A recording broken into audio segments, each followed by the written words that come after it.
Yes, magandang araw at welcome sa Bets. Mga kababayan ako po ay nagulat ng marinig, mapanood itong Senate hearing nung sinagawa ni Senador Amy Marcos. Doon po kasi sa hearing, no, kasama niya itong si Senador Alan Peter Cayetano, at doon sa hearing na yon ay nabanggit po nitong si Senador Alan Cayetano na ito palang si dating Pangulong Duterte ay kinasuhan ng ICC prosecutor ng rape. Kaya tayo po ay nagtataka kung bakit, paano siya nagkaroon ng kasong rape ay dito sa ating bansa ay wala naman siyang itong mga kritiko niya, wala naman binabanggit na may isyong rape ito si dating Pangulong Duterte. Kaya ako po yung nagulat kung paano nangyari yun. Ito po mga kababayan ito po yung video. Ito po ay Senate hearing. Dito po malinaw na maging itong si Senador Alan Cayetano ay nagulat dito sa kinaso ng ICC kay dating Pangulong Duterte. Okay? So ito po mga kababayan na panoorin ninyo, okay? Pero bago yan, baka po pwedeng makiusap, baka po pwedeng pakisubscribe ang ating channel, okay? Maraming salamat. Bakit mas maganda na, or bakit essential for me my local court, no?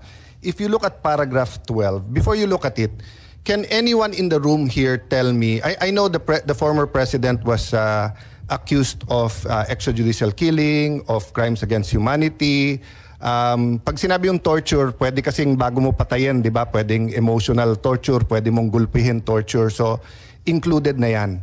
But does anyone here, can anyone tell me here that during his 6 years and before that, he was accused of ordering or himself raping people? Di ba? I do remember malaking issue about his statements about a missionary who was raped. And inexplain niya yon na frustrated, galit siya. But is anyone here accusing the former president of raping or ordering the rape? Parang wala naman, di ba? Okay. If you look at, dahil walang, just for the record, Madam Chair, dahil wala naman nagtaas ng kamay or nagsabi,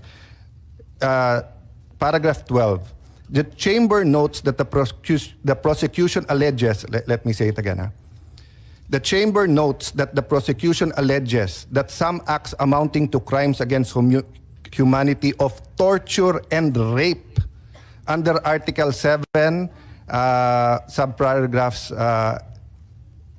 1 bayan F, 71 G of the statute were committed as a widespread and systematic attack against the civilian population. Ulitin ko the chamber notes that the prosecution alleges. So the prosecution in the ICC alleges that some acts amounting to crimes against humanity of torture and rape were committed as part of a widespread and systematic attack.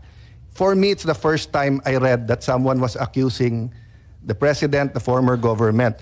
But if you look at the last page of the warrant, or second to the last page, page 14, no? Issues a warrant of arrest. So for these reasons, the chamber hereby issues a warrant of arrest for Rodrigo Roa Duterte, born on 28 March 1945, for his alleged criminal responsibility pursuant to Article 25, Paragraph 3, Paragraph A of Statute for the Crime Against Humanity of Murder, pursuant to Article 7(1)A, wala yung G na rape, committed in the Republic of Philippines during the relevant period as set forth in this warrant of arrest. So I just want to make this point, Madam Chair. So kung sa akin nangyari to, pupunta ako sa Philippine Court at sasabihin ko sa Philippine Court, Sir, makita mo naman, sa Marites at Chismis kinuha ng prosecutor ng ICC. Padadala mo ako doon, pinakamaikse, 4 to 6 years yung hearing, deprived of liberty. Yung prosecutor mismo nag-allege ng rape. The harshest critics of President Duterte accuse him of being insensitive to women, saying misogynist, masama yung ano, etc. And I won't defend him there. It's on the record, di ba? And also accused him of being insensitive to a foreign national who was a missionary here who was raped. But I haven't heard na inaccuse siya ng rape or ordering rape. Ang alam ko nga, galit na galit siya pag ministreat yung mga kababaihan. So, dun pa lang, questioning ko to before a Philippine judge. Kasi, kawawa naman ako pag nandun. So that's my point. Okay. Alam po ninyo ha, nagulat ako, paano nagkaroon ng kasong rape ang dating Pangulo na sa katunayan, siya po ay galit sa mga kriminal, mga rapist, mga adik. Di ba nga madalas sinasabi ng dating Pangulo, siya ay naaawa dito sa mga nanay, mag-asawa ang may anak, tapos yung nanay mag-abroad, iiwan yung pamilya sa tatay, ang tatay mag-a-addict, tapos yung anak ginagahasa. Di ba nga sabi ni PRD, galit na galit sa dyan. Naawa siya sa mga pamilya na nasisira dahil sa droga. Okay?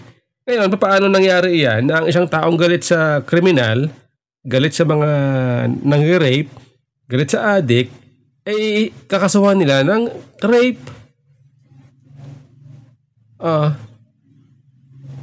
Sino may gawa niyan? Yung mga kritiko ng dating Pangulo, okay, ang mga pinupukol nilang issue sa dating Pangulo ay AJK, o sinasabi nila ito pa yung mga mayroon daw tagong yaman, hindi naman totoo. Yun lang naman eh. Wala po tayong natatandaan na itong mga kritiko ng dating Pangulo ay binabanggit na rape, may ni-rape ang dating Pangulo.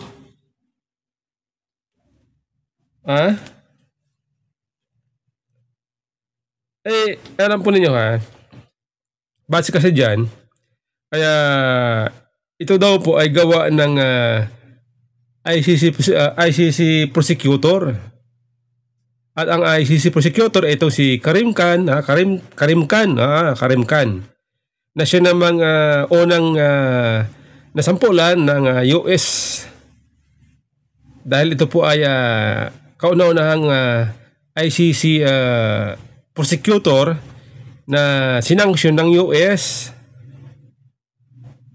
Ang kanyang asset sa Amerika, okay, maging yung kanyang travel document katulad ng visa, malamang at sa malamang yan po ay kinancel ng US. Okay, hindi ko lubos maintindihan kung bakit.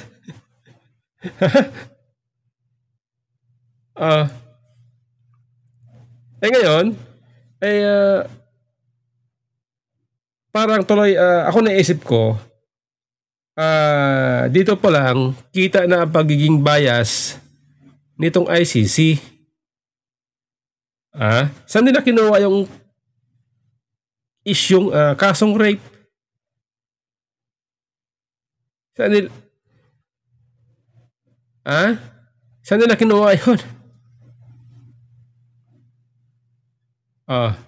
Ano ba ito? Gawa-gawa lang? Gawa-gawa lang ng mga kritiko o gawa-gawa mismo ng ICC prosecutor? Diba? Sabi nga ni Alan Cayetano, ni Senador Alan Cayetano, kung ang gobyerno sana ay binigyan ng due process ang dating Pangulo, kung sinunod sana ng gobyerno ang batas na nung hinuli ito si PRD, ay dinala sana sa korte, sa competent judicial authority, which is yung Pasay Regional Trial Court, kasi doon inaresto ang dating Pangulo eh. Sakop ng Pasay. So dapat doon dinala. Hindi sa DOJ. Hindi ang taga DOJ. Sana sabi nga ni Senador Alan Cayetano, dapat daw kung sinunod ng gobyerno ang tamang proseso, eh di sana doon, dito pala sa ating korte, nakita na yan ng kampo ng mga Duterte. Na-question na sana yan. Wala, di ba? Walang issue po ang dating Pangulo ng rape sa ating bansa. Wala po tayo narinig dyan. Paano nagkaroon ng kasong rape ang dating Pangulo sa ICC? Di ba kabalintunaan? Hindi ka panipiniwala. Kaya tayo po ay nagdududa dito sa ICC sa kanilang ginagawa, gawa-gawang kaso. Di ba?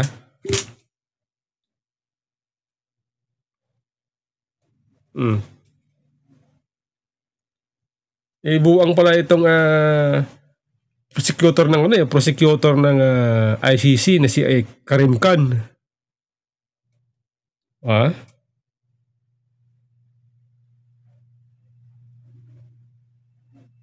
Ay nung hindi ko nga matandaan kasi hinahanap ko yung video nung binasahan ng Miranda rights ni Tory, itong si dating Pangulo Duterte. Parang hindi naman nabanggit doon ang rape.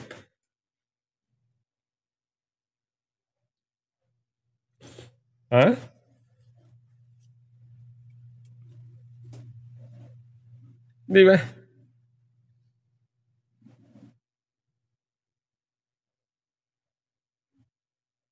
Ako iniisip ko, sino may gawa nito? Sino may gawa nito?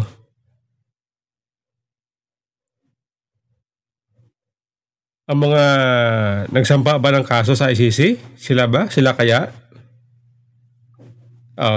Kasi maging doon sa Quadcom, wala rin naman nababanggit na may isyong rape o may kasong rape, itong dating Pangulo.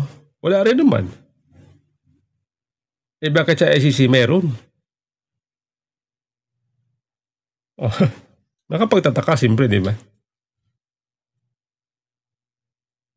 Kaya nga total tayo, no? Kaya nga po tayo total na ang dating Pangulo ay sa ICC ihinarap kasi nga hindi natin alam yung mga hindi natin alam yung mga kung ano mga nagagawa nila Katulad yan, no? Nagulat tayo, meron palang kasong rape ang dating Pangulo. Diba? Diyan pa lang kita na natin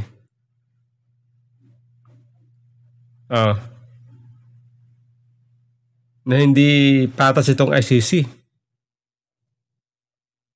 Diba?